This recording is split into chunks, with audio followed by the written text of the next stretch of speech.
Hey, what's going on, guys? Welcome to another Assassin's Creed Shadows video. Today we're doing a Yasuke build. I've been working on a few ideas. Actually, I have a few loadouts, as you can see, for different build ideas. And a couple of you guys were asking in the comments if I could do a Yasuke build. And so I figured it would be a good time to kind of go over the items that I had. I haven't been playing Yasuke as much as Naue, of course. I've been playing Naue about 90 to 95% of the time.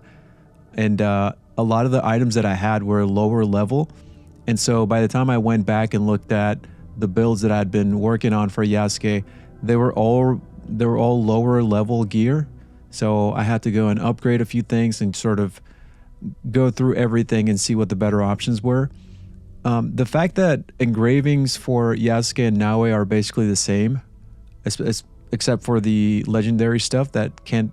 There's some trinket stuff that goes across. You know, you can share it between Yasuke and Naue, but the weapons and gear, you know, all the armor and headpieces, they have unique engravings for Yasuke and Naue. So, but the rest of them, the good news is that if you're going for a specific type of affliction, let's say, you can basically just look for the same thing. So I would say ideally, I would look for the same items that I have on my Naue build. But since I haven't been playing Yasuke, and especially because I haven't been grinding for, you know, all the RNG from the vendors, which I actually do have an update on a better method because of one of you guys was kind enough to give me some good advice onto how to do that faster, and I'll put that at the end of the video.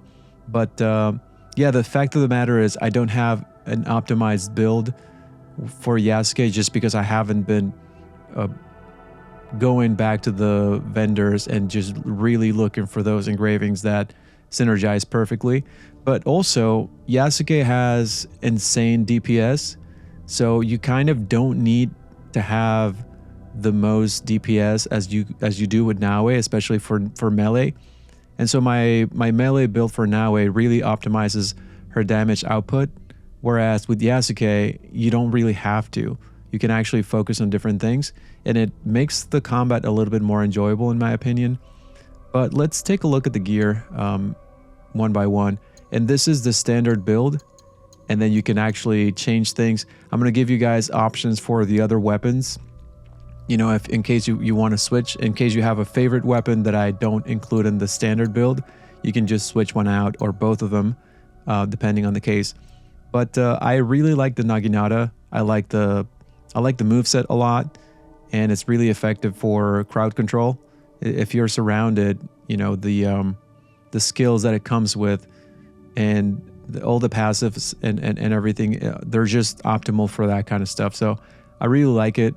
And the second weapon that I have, the secondary weapon, is the long katana.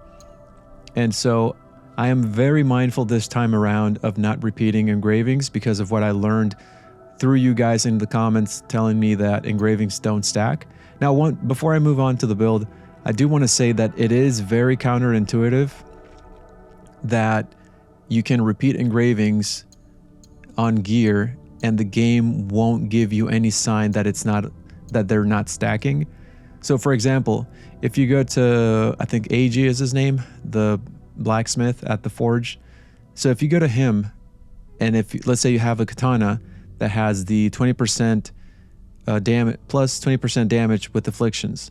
If you have that on the katana, like this one, and if you have the engraving already, you know, that's the engraving that the katana came with.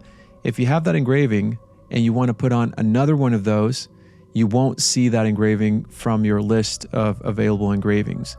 But if you go and select a different katana that doesn't have it, it will show up the engraving. So I feel like it's a very flawed design, especially for something that is as impactful as engravings are on gear.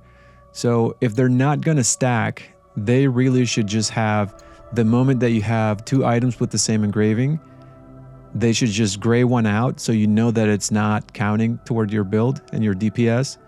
So I really wish that they changed that in a forthcoming patch. I don't know if there's any way to let them know that, you know, people just don't like that. Or I mean, even if people, so the fact is, a lot of people don't know, and they're doing, they're wasting engraving slots on their builds because they assume, like, and they're right to assume that they stack, because the game is not telling them that it's not stacking. So anyway, moving on to the build. This one came with 16% armor piercing per adrenaline chunk filled, and Yasuke has 5, so do the math, that's pretty good. And I usually don't use abilities as much with Yasuke, because I just like to do just basically melee. I try to keep it as bare bones as possible, and I really like parrying and all that kind of stuff. So I try to only use abilities when it's really, it's getting kind of hairy, and I want to take control over the situation a little bit more. So we are getting the full bonus from those 5 adrenaline chunks on this one most of the time. And then this one comes with plus 35% bleed buildup on successful parry. And this one is it's actually from a Daze, I think. Oh no, it's from a bleed weapon. So it's called the Vengeful Foe. It's a legendary Naginata, and that's where you can get the engraving. And it's quite nice to see that spike whenever you parry, which I do try to parry as much as I can. The katana that we have, it's also, both of them obviously have bleed buildup. It came with a plus 20% damage with afflictions, and then I put a plus 5% armor damage per adrenaline chunk filled. This gives us plus 25 most of the time, and then I have another 20 from the armor. And so that I'm like I said, I'm really careful that they're stacking, but they're not repeating, so it's not the same engraving. The helmet that I have came with plus 14% damage on hitting afflicted enemies, and I put the plus 25% damage from bleed on afflicted enemies. And you could do different things. For example, you could do on this one, if you wanted to, you could put on the plus 24% damage on vulnerable enemies, and any number of things. The engraving that I have on the armor is, I consider this essential, honestly. The bonus that you get is that you can parry unblockable attacks, which for as many enemies as there are in the game that spam unblockable attacks, I think this is a must. You see unblockable attacks all the time. So at least on expert, I'm not sure on other difficulties, but I would assume so.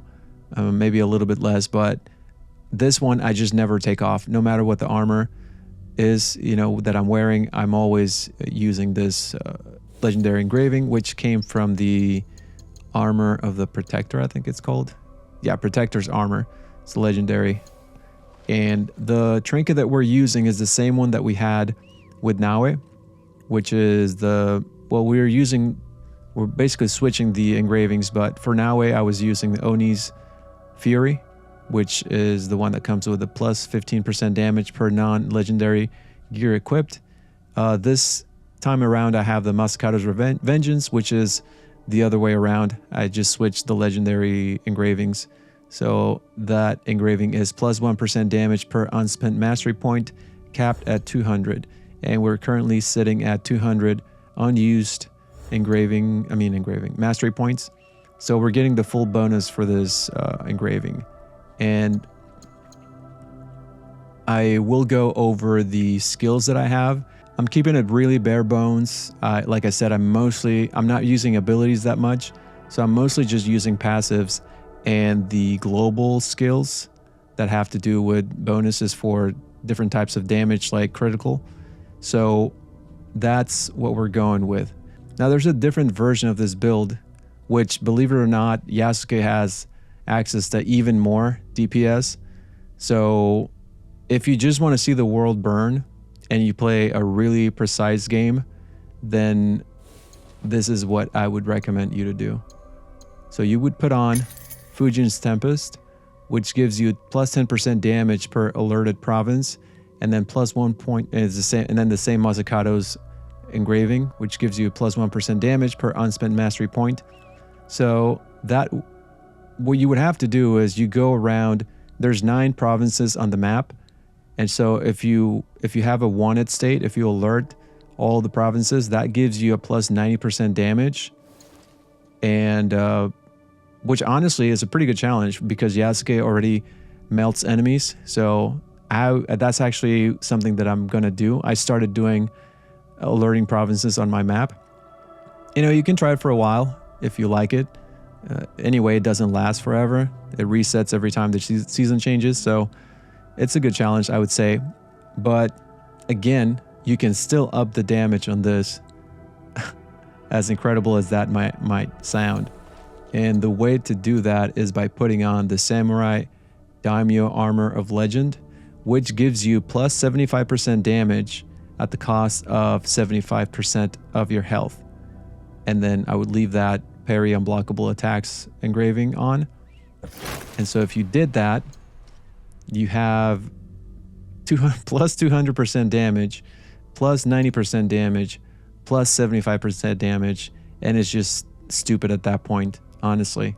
But like I said, if you wanted to get even more DPS, you could. Alternatively, if you don't want to sacrifice 75% health, you could put on the outfit of the legendary Ronin, which gives you plus 50% damage while in combat after a brutal assassination.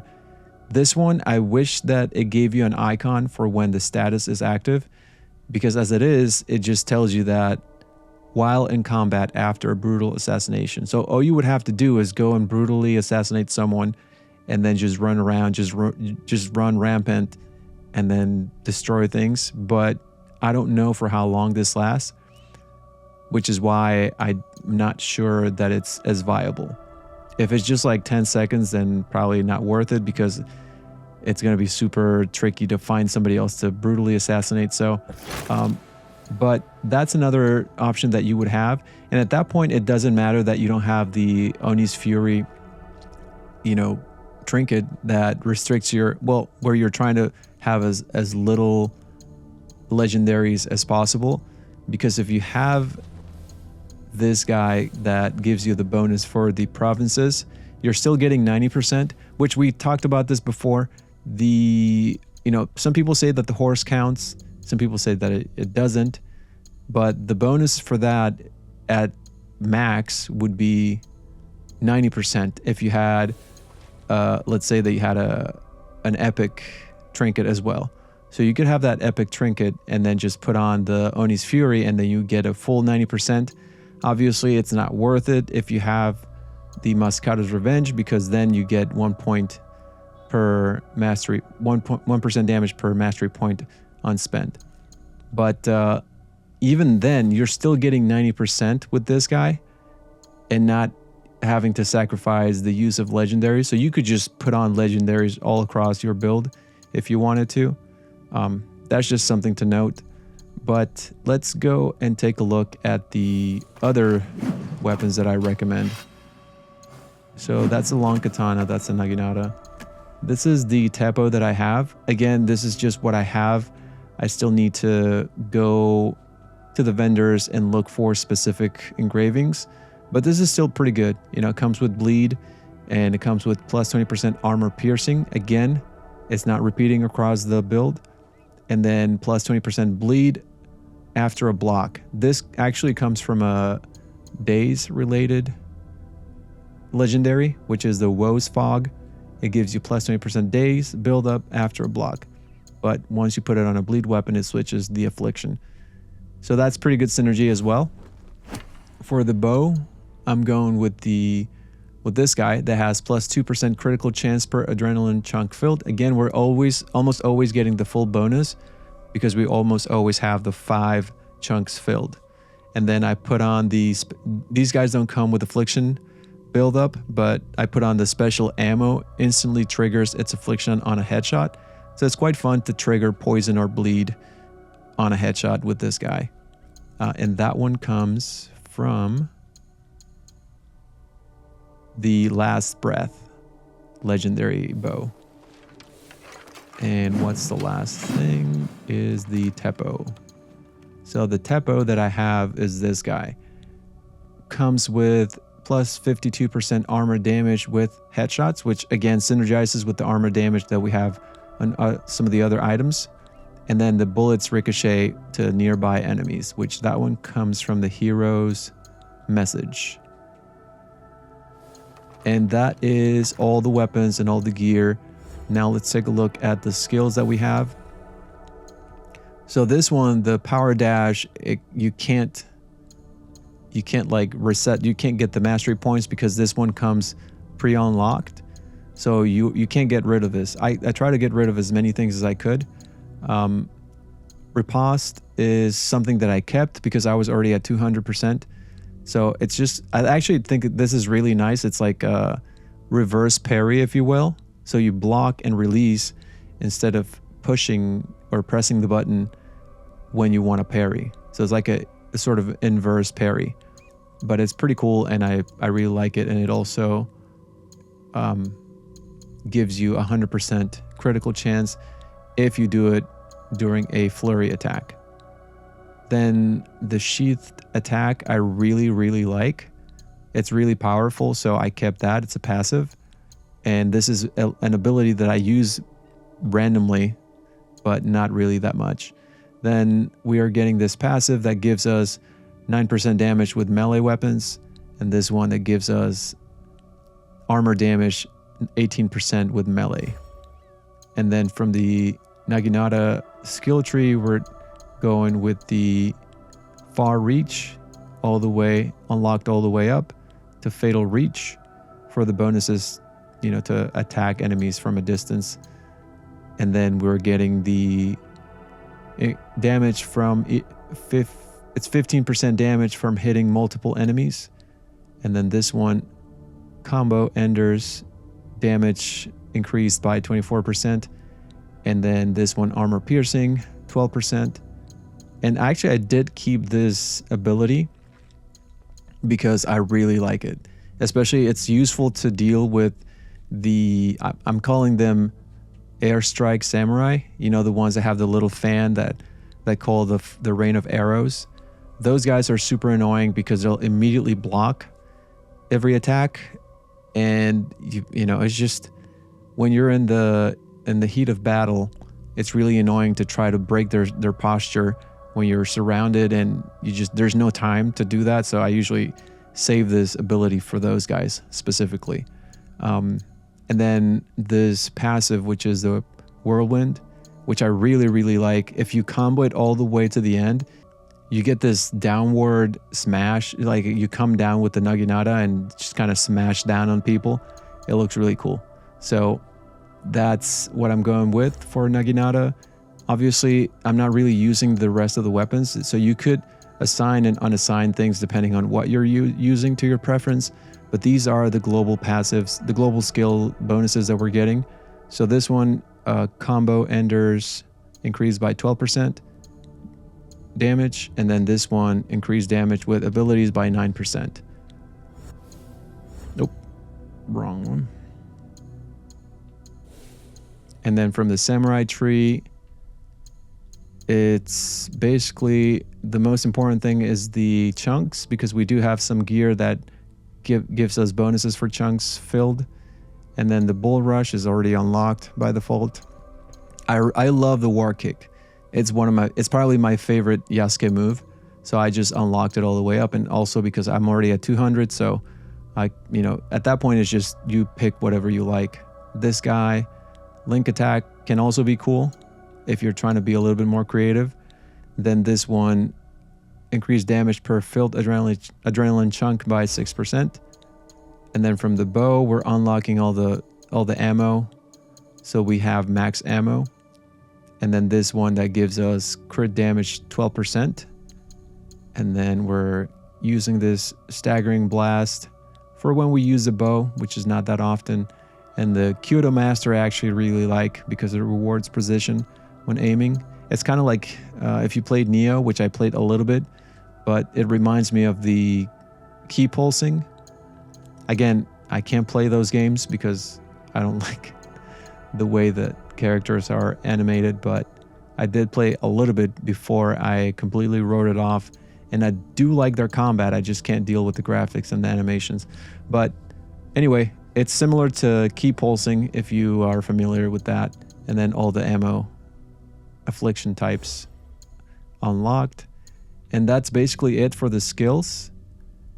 I think I wanted to do a showcase of the build, but honestly, there's really not much to showcase with Yasuke because we all know that he's a powerhouse and he just melts enemies. So I'll add a little bit of a showcase just for the sake of, you know, showing the build in action for you guys to have a reference, but it's not going to be as long as the one I did for Naue, because that one you get more of a sense of satisfaction from watching someone go through a lot of difficult enemies with Naue, because you have to be more mindful of who you're engaging and prioritizing things. And with Yasuke, enemies just kind of drop like flies. So yeah, thank you guys for watching, and I'll catch you on the next one. Okay, so actually before I move on to the showcase, I did want to share with you guys this tip that it came from one of you in the comments, and I did have in my first, I think it was my first Assassin's Creed build video that I posted for Shadows, where I had a method to sort of manipulate the RNG from the vendors so that you could reset their inventory, and then it would be a little bit faster trying to get the engravings that you want for your build. Now, there's actually a faster method. The one that I knew had to do with waiting for the season to almost change. So for example, you could change the season. Well, I just changed it. So it's not giving me the option right here. I'm clicking and it won't let me, as you can see. But it's because it just changed. But if the meter is halfway and it hasn't changed, you can actually press right on the D-pad and then it'll change the season. And also when it's about to get full all the way around. So the method that I knew was to just save before, you know, the season changed, and then you would talk to the vendor, and then you change the season, and then you talk to the vendor again, and then he would have a different inventory, and then you would reload your save and then change the season again if he didn't have what you wanted. Now this method is actually even faster than that, because this one involves, so you would get to the vendor, before you talk to him you would save, which I already did. So save your current game where it is, and then you would talk to him. And the reason for that is because I forgot the name, but I'm going to put it on the screen to give you props, man, for giving me this tip, which is super helpful. It'll cut the time to half, you know, for what it takes, because you don't have to wait through the cutscene for the season changing. So basically, he told me that the vendor's inventory is set when you talk to the vendor. So before you talk to him, if you save, you can talk to him and then go look at what he has. If he doesn't have what you want, then you just basically reload your save. Make sure that you're loading the correct one, because it does autosave. So you would reload your save. It'll put you back to the point before you talk to him, before his inventory was set.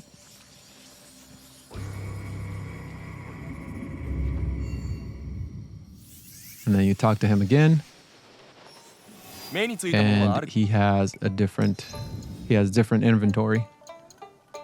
So you would do that, and it's more effective than changing the seasons. And that's it. Thank you guys, and I hope that you find this useful.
Hup!